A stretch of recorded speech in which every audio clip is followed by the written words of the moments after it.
As more people begin to speak up on various issues, in this session we have Adaf Soif, Rajmohan Gandhi, Damon Galgut, and Meena Kandasamy talking about power to the people in our times.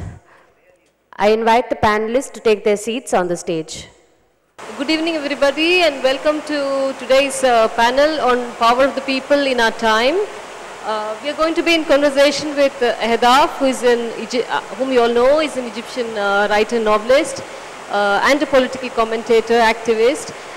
We are also going to be in conversation with Damon Galgut from South Africa, who's written a lot of novels, been shortlisted for the Booker Prize, won the Commonwealth Prize. And the third person on our panel is Rajmohan Gandhi, illustrious both as a writer, biographer, and a politician. So I'm feeling extremely overwhelmed to be in the panel with people of the statures, but I hope that I manage to tease out what's interesting, especially in today's context.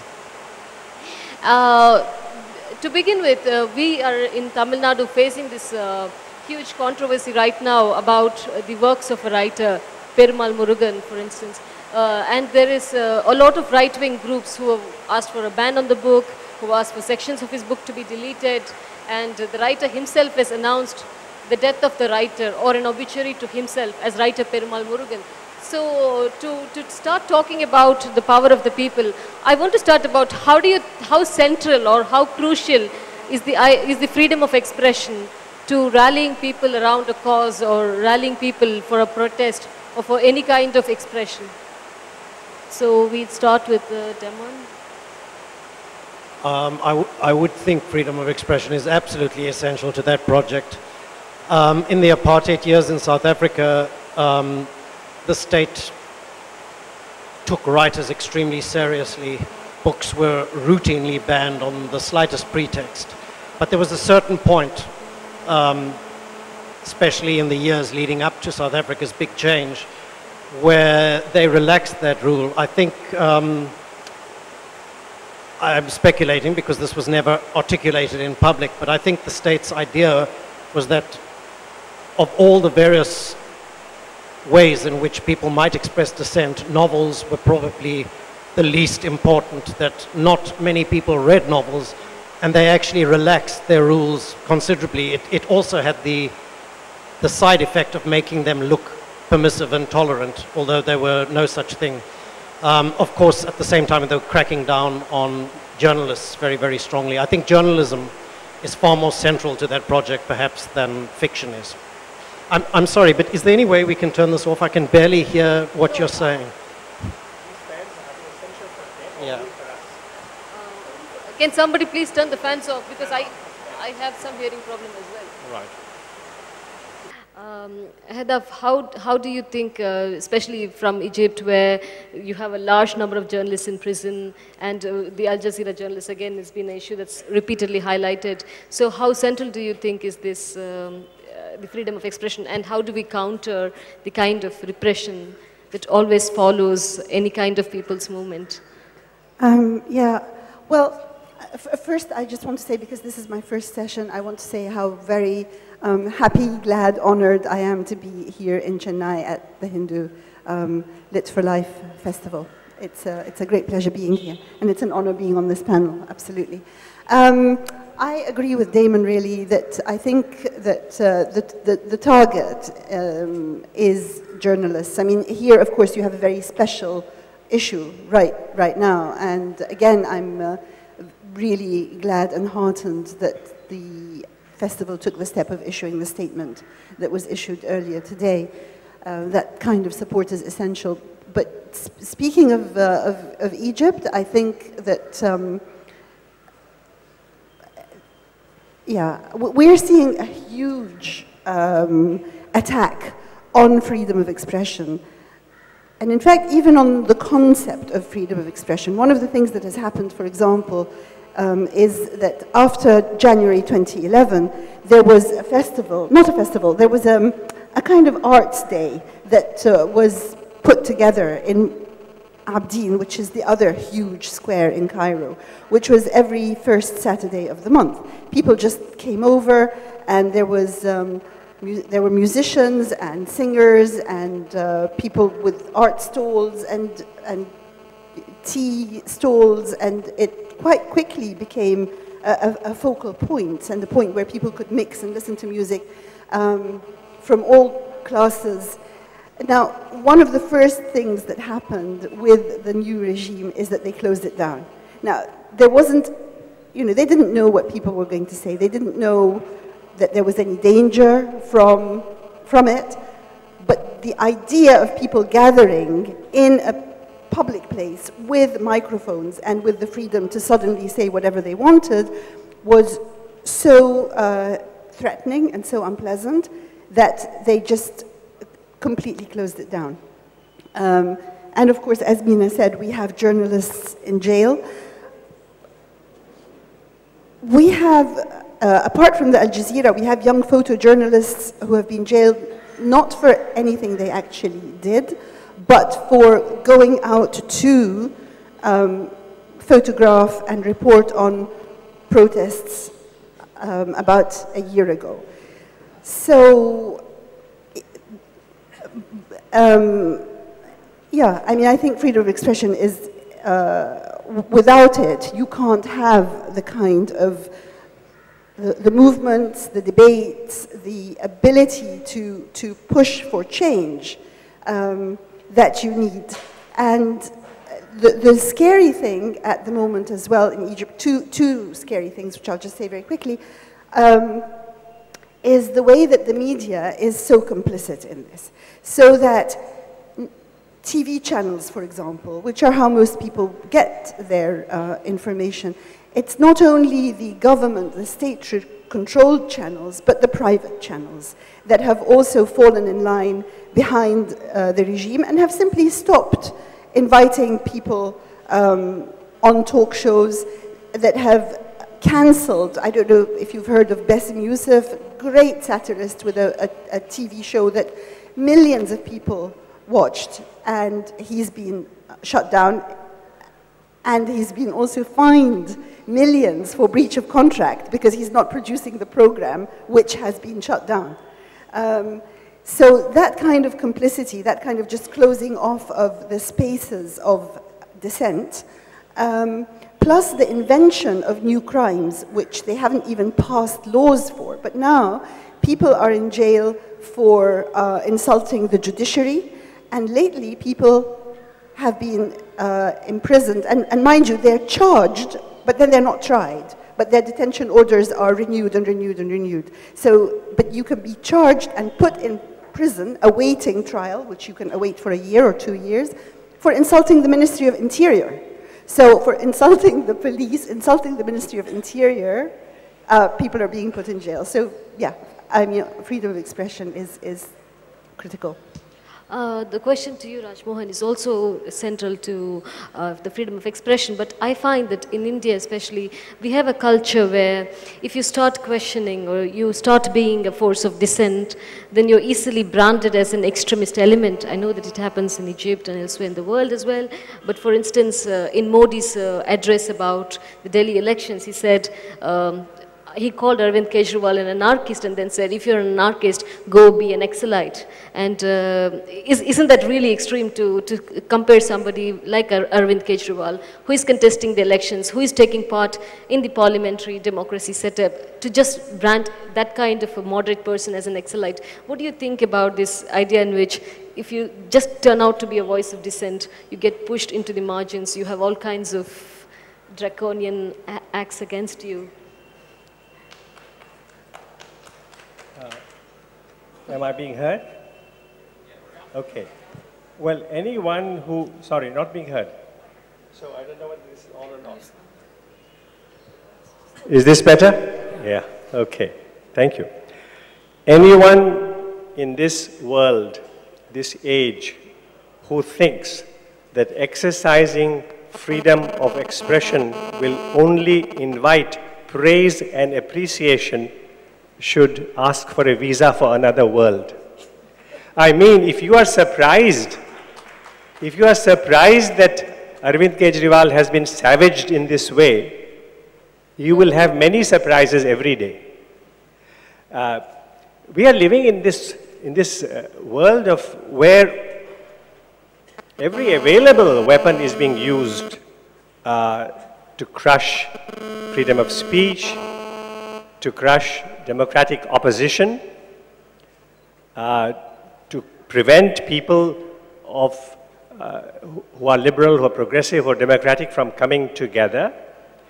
You know, power to the people was the great thought of the Aam Aadmi Party also here, Arvind Kejriwal, and it was very effective. Many people all across India were inspired by it.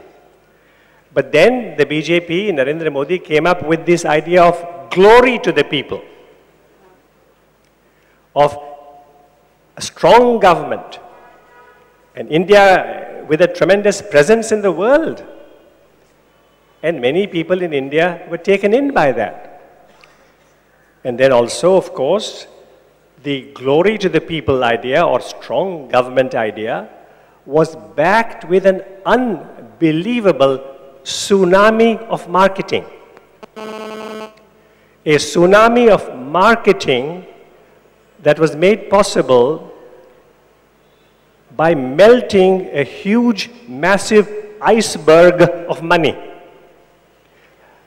So there is money power we have to cope with, and all other kinds of marketing skills, and then sheer coercion at the grassroots, as we have witnessed in the case of this author in Tamil Nadu, the coercion at the grassroots by powerful local elements. So those of us who cherish freedom of expression must recognize that we are up against very powerful forces. Take Egypt. What an incredible inspiration all of us had, even in India after that, the whole world had. And then in the elections came, well, there was some kind of extremist group that won the elections, and then the army has taken over, snuffed that effort of giving power to the people. So I'm very glad you mentioned what Narendra Modi said about Arvind Kejriwal as an example of the pressure being exerted. But those of us who cherish literature, free expression, poetry, drama, pluralism, diversity, better be ready to live in a very tough environment.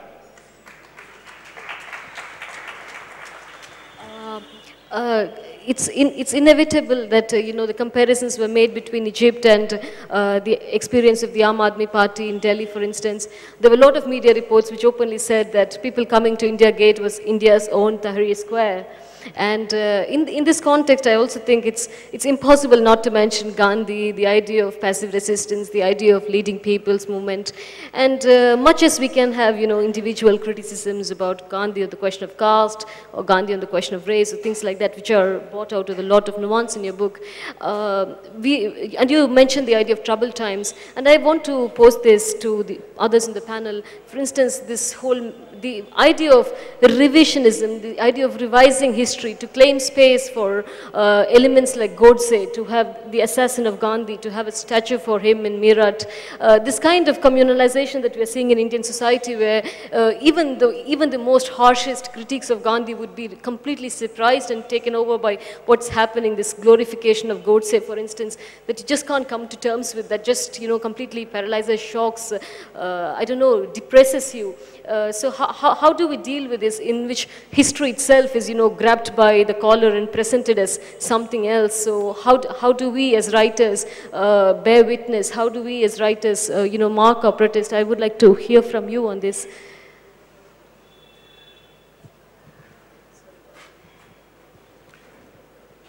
In Peshawar in December, over 100 boys were killed. But there are people in Pakistan who would like to honor the killers of these innocent boys. There are. So if there are some in India who feel that Godse did a good thing by killing Gandhi because Gandhi stood for pluralism and for equal rights for everyone, including the minorities, again, we should not be shocked. Those are the realities, and we have to meet those realities with conviction, with determination, also with a lot of wisdom. So those are the realities, but I think we can never lose faith in the ultimate principle of power to the people. Whether it's Palestine, which has been there for years, power to the people has not succeeded. Even India, which used to be a supporter of Palestine, has for several years moved away from that stand.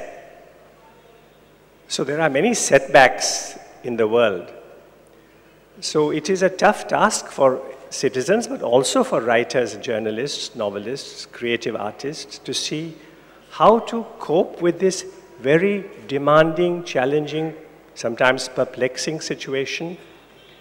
And sometimes there are no easy answers. It's absolutely clear that we must, wherever possible, express our solidarity for those who are coerced, who are threatened because of what they write. But let us also remember that there are places in the world where a mother cannot speak about her child being killed because she wants to preserve the child who has not yet been killed. I don't know how many here are aware that in Pakistan, in the last few years, several hundred followers of Khan Abdul Ghaffar Khan, Badshah Khan, Frontier Gandhi, have been killed by violent extremists. So for them, the price of freedom of expression is a bullet in the forehead. So I'm very glad we are raising these questions, and I certainly don't claim that there are easy answers, but I'm really glad that in this very pleasant afternoon evening, we can face these very harsh realities.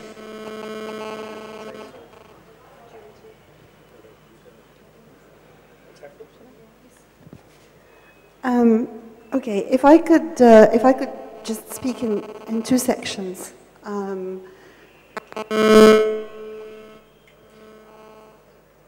Sure. Talking about twisting history, we're in early days in the Egyptian Revolution.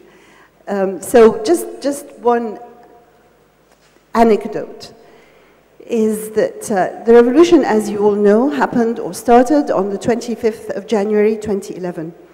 And the reason that people went out on the 25th of January was because that was officially National Police Day.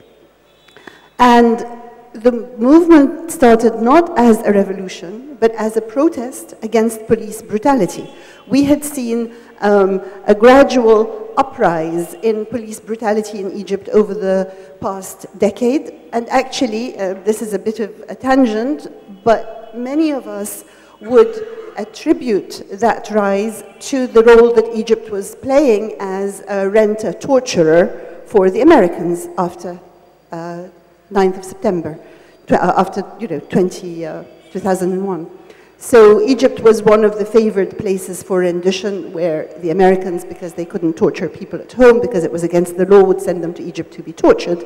And over a decade, I think that gave license to the Egyptian authorities to torture people. So the 25th of January 2011 was a protest against police brutality. And then it became the Egyptian Revolution. When Dr. Morsi came to power as an elected president, Dr. Morsi of the Muslim Brotherhood, one of his first acts was to attend a kind of celebration, a graduation or something, for the Ministry of at the Police Academy, and he gave a significant pay rise to the police. And in his speech, he marveled at the amazing divine coincidence that made the revolution happen on Police Day, because that really put the police at the heart of the Egyptian revolution. Now, under Mr. Sisi, we are being urged to celebrate this coming 25th of January as both National Day for the Police and the Day of the Egyptian Revolution. So this is just the indecency, really, of twinning the revolution with the institution that continues to kill and imprison and torture the revolutionaries and the passers-by is beyond belief. But of course, I take completely the point and the advice that we should not be surprised, and we should just think of ways of resisting. Which really brings me to the second bit, which is what role do we play? And this issue of power to the people, and I'm very grateful that you mentioned Palestine, because of course power to the people has not worked in Palestine, and we do see, if you look at a map, we see the reduction in the areas that the Palestinians are allowed to inhabit in the West Bank itself since Oslo, remarkably, so that now they're sort of tiny little cantons within an overall Israeli-controlled region area. However, I think that people power is actually manifesting itself quite dramatically in the Palestinian struggle. Initiatives like the flotillas for Gaza, where 9 Turkish citizens were, of course, murdered by the Israelis on the Mavi Marmara. Initiatives like the International Solidarity Movement, where young people travel across the world to go to Palestine to act as human shields for the Palestinians in the face of the Israelis. And it should be said that a lot of these young people, in fact, probably the majority of these young ISM workers are Jewish kids from America who can no longer not do anything in the face of what's being done in their name. And more than anything, the boycott, divestment, and sanctions movement. The boycott, divestment, and sanctions movement, which was started in response to a call by Palestinian civil society, has now really taken root. 5 years ago, 4 years ago, it was impossible to speak about it in the United States. Now, campuses across the country are taking votes, the students are taking votes and forcing their universities to divest from companies that do business with Israel. And it's really biting and it's really hurting. So, obviously, on the other side, we see the Israelis kind of really pushing it, working extra hard to create facts on the ground. The huge attack on East Jerusalem now is a case in point. But it is, and that is probably actually a response to what they see as the growing success of the BDS movement, which is really hurting.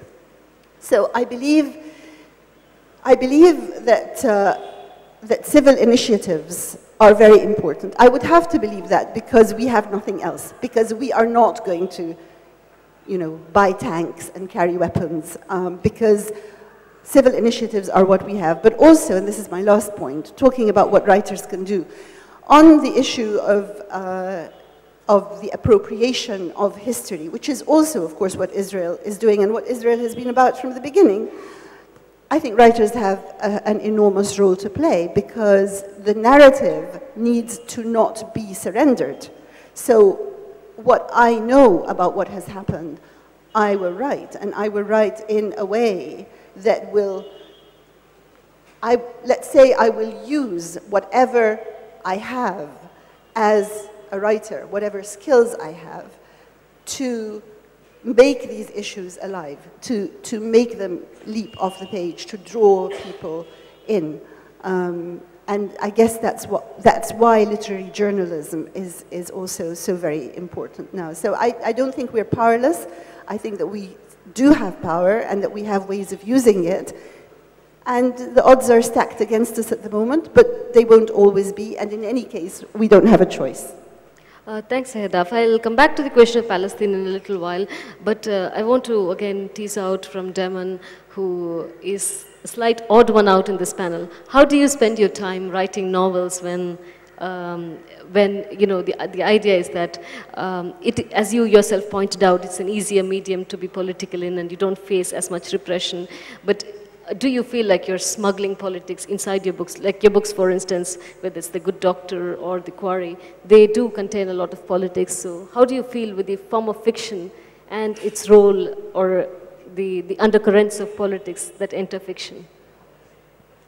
Well, you know, I grew up as part of a very privileged white minority in South Africa, and, you know, it's one of the effects of privilege that you tend to be not as politicized as the people who are at the receiving end of an unjust system.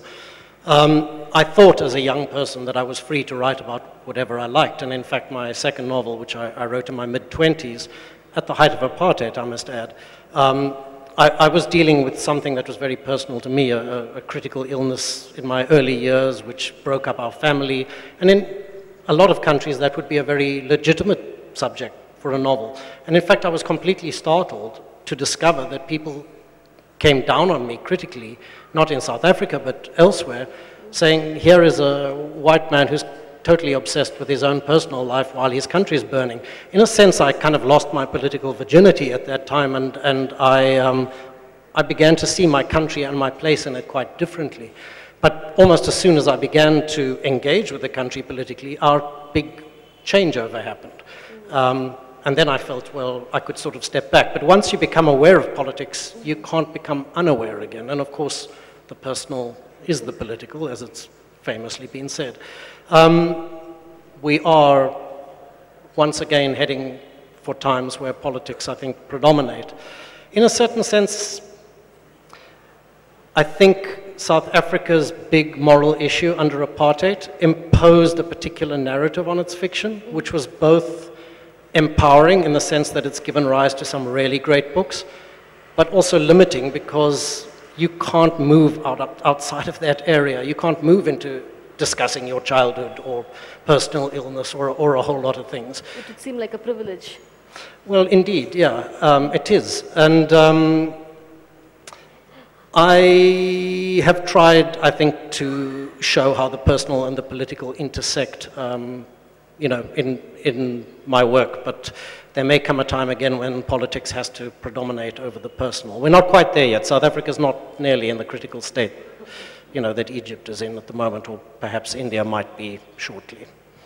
Coming back to Hedaf and to the question that Raj Mohan brought up on the issue of Palestine, I'm taking the liberty of reading from your book, in which she talks about an interview that she gave at the Jaipur Literature Festival in 2011, saying the primary motivation of the people who are... 2011, just before the revolution. Yeah, just before the revolution, yeah.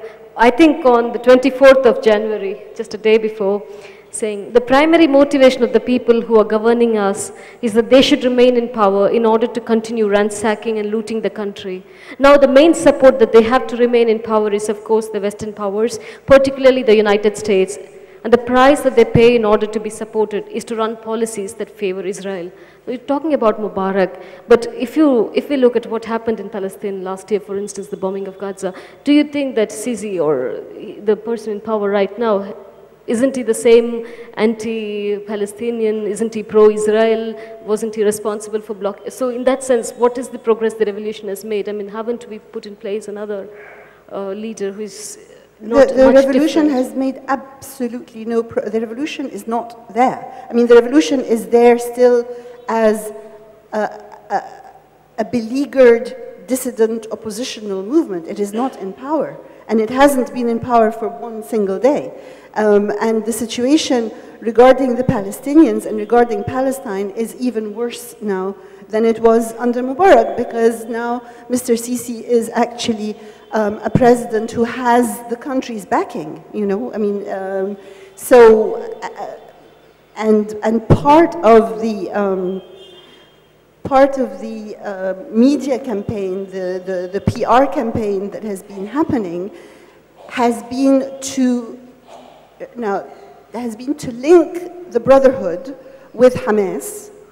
And so as the people in Egypt have rejected the Brotherhood, they have genuinely rejected the Brotherhood as a political force and as a government, but they are being fed all the time the idea that Hamas helped Mohammed Morsi, that Hamas helped the Muslim Brotherhood, that the people who killed the revolutionaries in Tahrir, in Muhammad Mahmoud, in Cabinet Street, were Hamas operatives who came in, I mean, it's just, you know, nuts, who came in through the tunnels from Gaza, killed people, and then went back or evaporated or something.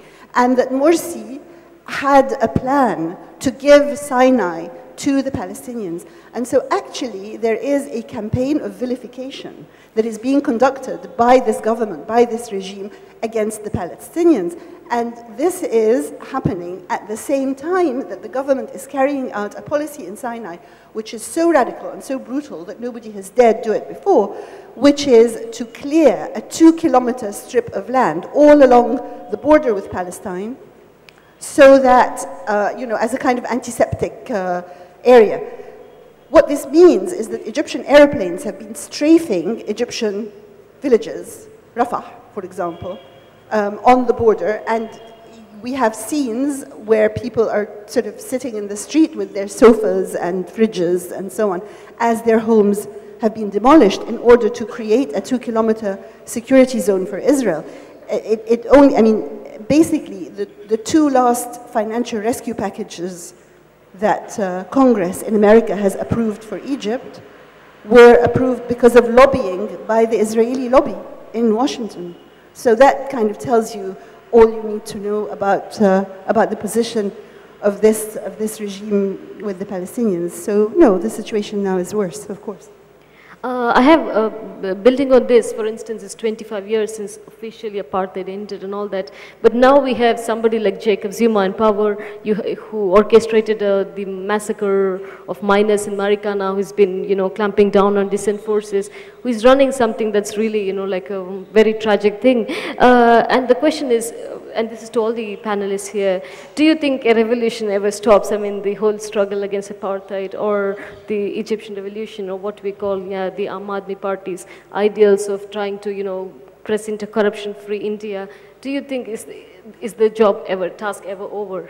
Because sometimes things just get worse. There's a Robert Frost poem, I can't remember the title, where he talks about revolution, and he says, if you think about a wheel, a revolution takes you around back to where you were, and in fact what you actually want is a half revolution. To invert things. That's just a flippant note. I mean, speaking about South Africa, I think it's a fairly open secret that political power was handed over, economic power was not. The people have been very patient, the dispossessed and poor of South Africa, in waiting for their lives to change. It's taken a long time for the perception to come about that actually there's been an exchange of who's sitting in the elite seats, but everybody else is basically exactly where they were. So in a certain sense, the revolution has not taken place, and the very alarming possibility is growing in South Africa amongst the poor and dispossessed that a second revolution needs to happen. And as we know in the case of Russia, you know, second or delayed revolutions tend to be a lot bloodier than the first. So it's quite a scary future possibility. Do you want to respond to this?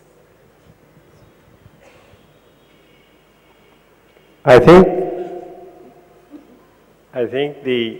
those of us who believe in equality, justice, human rights, democracy, liberal ideas, pluralism, also have to do a lot of thinking. Why is it that so often our hopes have not materialized? It's not enough to blame the authoritarian forces, the fascist forces, which of course are there, and they do ruthlessly act at times.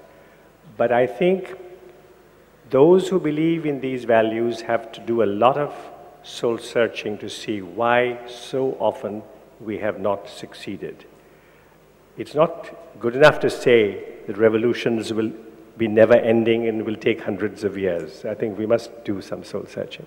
One other point I do have in relation to Palestine. If in my next incarnation, assume I have another, I become a literary artist, which is very difficult for me to imagine at this stage. I'm a mere journalist and historian, if ever I or someone like me becomes a true literary artist, my long